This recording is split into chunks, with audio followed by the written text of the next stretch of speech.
एक बार फिर स्वागत आपका इस चैनल पर। चक्रवाती तूफान से जुड़ा हुआ अपडेट का ये बुलेटिन आप देख रहे हैं। नया अपडेट निकल कर आ रहा है चक्रवाती तूफान से जुड़ा हुआ।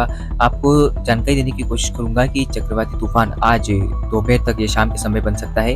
हालांकि अभी फिलहाल ये डिप्रेशन बना हुआ है और बंगाल की खाड़ी के उत्तर मध्य भागों पर ये बना हुआ है और लगातार अब ये उत्तरी दिशा में आगे बढ़ रहा है और अगले 3 से 4 घंटों के दौरान इसके डीप डिप्रेशन और फिर शाम तक इसके साइक्लोनिक स्टॉर्म बनने की संभावना है। चक्रवाती तूफान ये बनेगा उस समय इसके अंदर 50 से 60 किलोमीटर प्रति घंटे की रफ्तार से हवाएं चलने की आशंका है।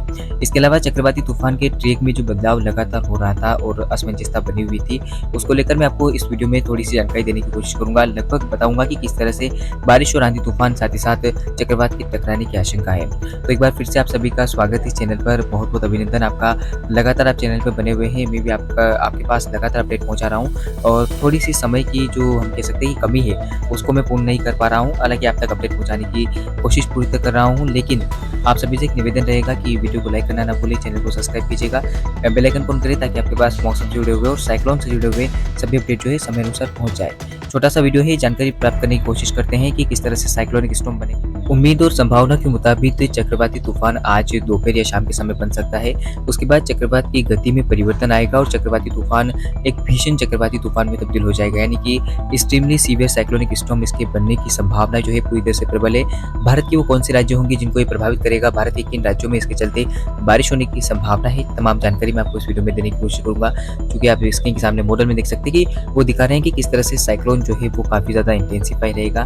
तो उम्मीद और संभावना के मुताबिक आज शाम तक चक्रवाती तूफान टकरा सकता है भारत के राज्यों से, यानी कि संभावना इसके पश्चिम बंगाल के तटों से टकराने की है। पश्चिम बंगाल के आसपास के क्षेत्रों में, यानी कि कोलकाता के आसपास के इलाकों पर इसके लैंडफॉल की प्रक्रिया शुरू हो सकती है। बांग्लादेश और उससे सटे हुए पश्चिम बंगाल की सीमावर्ती क्षेत्रों पर इसका लैंडफॉल हो सकता है और इस बीच में इसके विंड स्पीड की बात की जाए तो 70 किलोमीटर प्रति घंटे की रफ्तार से हवाएं चलने की संभावना है, यानी कि एक एक्सट्रीमली सीवियर साइक्लोनिक स्टॉर्म ये बन सकता है। इसके अलावा इसके ओडिशा और पश्चिम बंगाल साथ ही साथ बिहार, झारखंड पर भी असर आपको देखने को मिलेगा। पूर्वोत्तर भारत में भी भीषण बारिश होने की संभावना हमें इसके चलते नजर आ रही है। इसके अलावा ये सिस्टम जब बनेगा तब काफी ज्यादा इंटेंसिफाई रहेगा पहले बंगाल की खाड़ी में।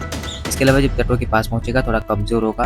हालांकि इसके विंड स्पीड की बात की जाए तो लगातार मैं आपको बता रहा हूँ कि 70 से 80 किलोमीटर या फिर अगर हम देखें तो 90 किलोमीटर प्रति घंटे की रफ्तार से भी हवाएं चलने की आशंका इसके बीच में बन सकती है। और जिस तरह से कल तक ट्रेक बता रहे थे कि ये सिस्टम जो है रिकवर करता हुआ ओडिशा की ओर जाएगा, तो अब ऐसा बिल्कुल भी नहीं है। जो मॉडल लगातार दिखा रहे हैं और संभावनाएं जिस तरह से नजर आ रही है, तो ये सिस्टम अभी भी हमें नजर आ रहा है कि पश्चिम बंगाल के सीधे सीधे तटीय इलाकों को लैंडफॉल कर सकता है और भारी तबाही भी मचा सकता है। भीषण बारिश और तूफानी हवाएं चलने की आशंका इस सिस्टम में हमें नजर आ सकती है। तो ये कब तक लैंडफॉल करेगा इसकी बात करें तो आज जब ये शाम को बनेगा सीवियर साइक्लोनिक स्टॉर्म, इसके बाद ये सिस्टम 26 मई की सुबह तक या फिर 26 मई की दोपहर तक संभावना है इसके पश्चिम बंगाल के तटीय इलाकों में, कोलकाता और आसपास के क्षेत्रों पर लैंडफॉल की। और जब ये लैंडफॉल करेगा उस समय इसके 60 से 70 किलोमीटर प्रति घंटे की रफ्तार से हवाएं चलने की आशंका सिस्टम में हमें नजर आ सकती है। तो ये था छोटा सा अपडेट चक्रवात से जुड़ा हुआ और लगातार मौसम के अपडेट के लिए साइक्लोन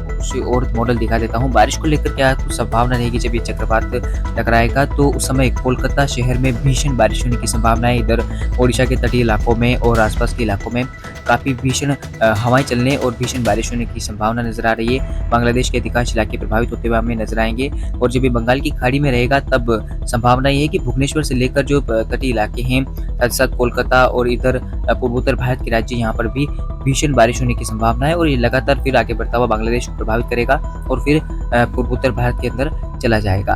तो लगातार साइक्लोनिक स्टॉर्म का अपडेट मैं आप तक पहुंचाता रहूंगा। इस बीच अगर कोई बदलाव होता है तो भी आपको जानकारी देने की कोशिश करूंगा। और उत्तर भारत के राज्यों के लिए कुछ अच्छी खबर मैं लेकर आया हूं, क्योंकि आपको कुछ मॉडल ऐसे इंडिकेशन दे रहे हैं कि बारिश को लेकर परिस्थितियां उत्तर भारत के राज्यों पर और उत्तर पश्चिम भारत पर हमें नजर आ सकती है। बंगाल की खाड़ी का सिस्टम जो है खत्म हो जाएगा, उसके बाद मानसून का आगमन लगातार होगा, मानसून का प्रोग्रेस रहेगा। तो संभावना यह है कि 2 और 3 जून के आसपास बारिश की गतिविधियां राजस्थान के कुछ पूर्वी क्षेत्रों पर आपको नजर आ सकती है।